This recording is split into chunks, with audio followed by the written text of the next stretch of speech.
Hello everyone, welcome জানাই সবাইকে মিনুস কিচেনে। আজকে আমি খুবই কমন একটি রেসিপি দেখাবো, তার নাম বিফ বিরিয়ানি। খুবই মজার এই রেসিপি। আসুন দেখিয়ে দিই কতটা সহজভাবে তৈরি করা যায় এই বিফ বিরিয়ানি। দর্শক, এটা আমার ফার্স্ট ভিডিও, ভুল হলে কিছু মনে করবেন না প্লিজ।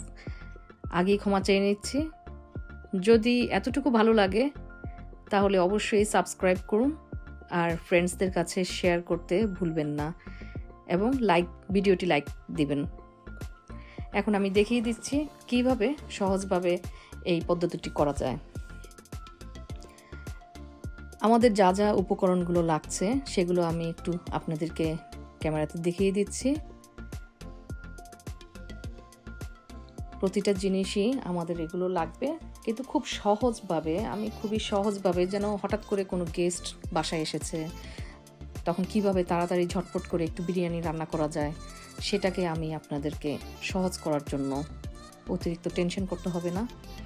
এখন আমি কি দিব, 1 কেজি বিফ, মিক্সড বিফ, এটা হাড় সহ, সাথে দিচ্ছি 250 গ্রাম অনিয়ন, পেঁয়াজ কেটে দিয়ে নিয়েছি, সাথে থাকবে 200 মিলিলিটার তেল,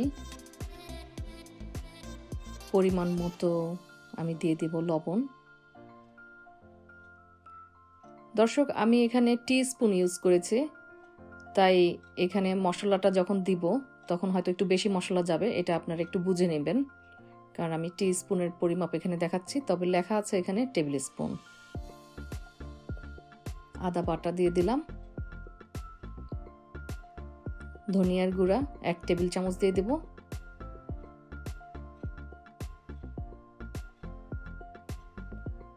গরম মশলাও দিয়ে দেব 1 টেবিল চামচ,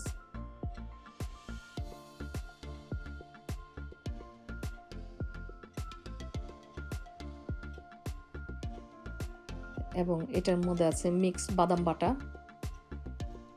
এটাও 2 টেবিল স্পুন দিয়ে দেব, সাথে তেজপাতা এবং বড় ব্ল্যাক এলাচি,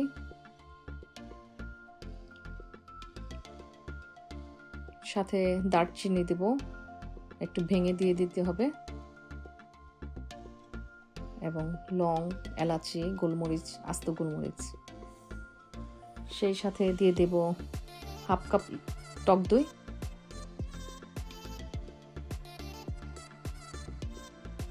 এবং কিছু মশলা আছে যেটা আমি হোমমেড করে থাকি। মশলাগুলোর মধ্যে আছে সরিষা বাটা, পোস্তর দানা, জিরা, জায়ফল, জয়িত্রী, এগুলো সব আমি একসাথে গ্রাইন্ড করে নেব, গুঁড়ো করে পরে আমি এটা একসাথে মিশ্রণটা করে ফেলবো।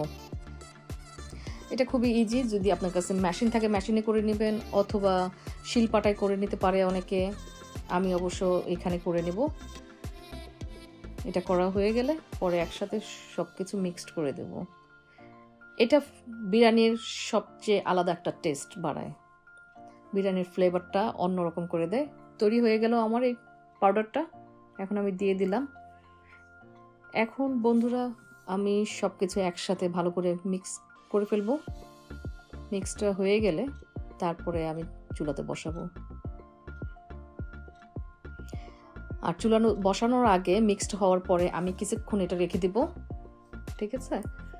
রাখার জন্য আপনি নর্মাল ফ্রিজে রাখতে পারেন অথবা বাইরে রাখতে পারেন, সেটা কোনো সমস্যা না, কিন্তু কিছুক্ষণের জন্য আমি এটা রেখে দিব। 1/2 আওয়ার রেখে দিলে এনাফ, এর চেয়ে বেশি লাগবে না। আর যদি খুব বেশি, সাথে আমি কাঁচামরিচটাও দিব, আর যদি বেশি তাড়াহুড়া করতে হয় তাহলে আপনি এটা ডাইরেক্ট বসাই দিতে পারেন। তবে আমি 1/2 আওয়ার অপেক্ষা করার পরে আমি চুলাতে অলরেডি এখন বসিয়ে দিলাম। বসানোর পরে একটু নেড়ে চেড়ে তারপরে ঢাকনা দিয়ে ঢেকে দিতে হবে।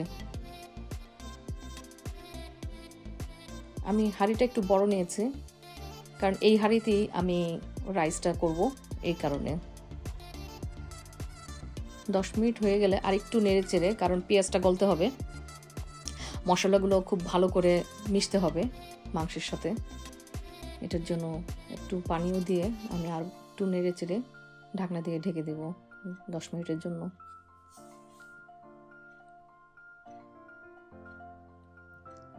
এদিকে আমি 6টা ছোট পটেটো নিয়ে নিছি। পটেটোগুলো একটু তেল দিয়ে ভেজে নেব, সাথে একটু জর্দা রং দেওয়া হয়েছে।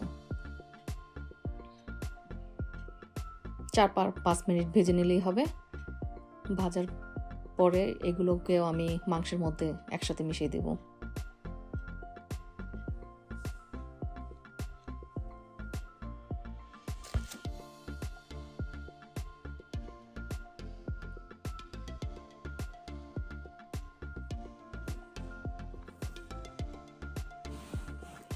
তারপরে একটু ঢাকনাটা উঠিয়ে ভালো করে নেড়ে চেড়ে দিতে হবে। দেখবেন তেলটাও খুব সুন্দর মতো চলে আসছে। তেলটা আসার পরে পটেটোটা আমি ঢেলে দেব। আলুটা দেওয়ার পরে আমি একটু নাড়াচাড়া করে নেব এবং সাথে কিছু পানিও দেব। পানি দিয়ে আমি আবার ঢাকনা দিয়ে ঢেকে দেব। সব মিলিয়ে আমার রান্নাটা 1 ঘন্টা 20 মিনিটের মধ্যেই হয়ে যাবে আশা করি। এবং এই রান্নাটা তাড়াতাড়ি হলেও খুবই টেস্টি হবে, সেটা আমি আপনাদেরকে 100% গ্যারান্টি দিচ্ছি। আপনারা একবার বাসায় ট্রাই করবেন আমার মতো করে। এর মধ্যে আমি 1/2 কেজি চিনি গুঁড়া চাল নিয়েছিলাম। দর্শক, চালটা আমার ভিডিও আসেনি, এর জন্য আমি সরি চেয়ে নিচ্ছি আগে। আমি চালটা দিয়ে নেড়ে চেড়ে তারপরে এখানে 750 মিলিলিটার পানি দিয়ে ঢেকে দিয়েছি। মোটামুটি এখন 10 মিনিট হয়ে গেছে। 10 মিনিট পরে আমি উঠে এখন এটাকে আরেকবার একটু নেড়ে চেড়ে দিতে হবে ভালো করে। দেখেন পানিটা একটু টেনে নিয়ে গেছে।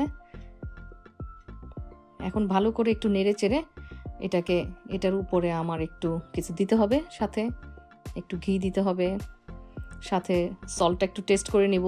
যদি লবণ একটু লাগে তাহলে একটু লবণ দিয়ে দেব, এবং সাথে আমার একটু কেওড়া ওয়াটার, সব দিয়ে আমি আবার ঢেকে দিব।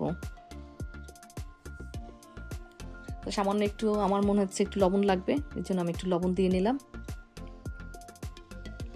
সাথে আমি একটু ঘি দিয়ে দিলাম এবং সাথে একটু কেওড়া ওয়াটার, জাস্ট একটু ফ্লেভারটা ভালো আসার জন্য দিয়ে আবার ঢেকে দিব।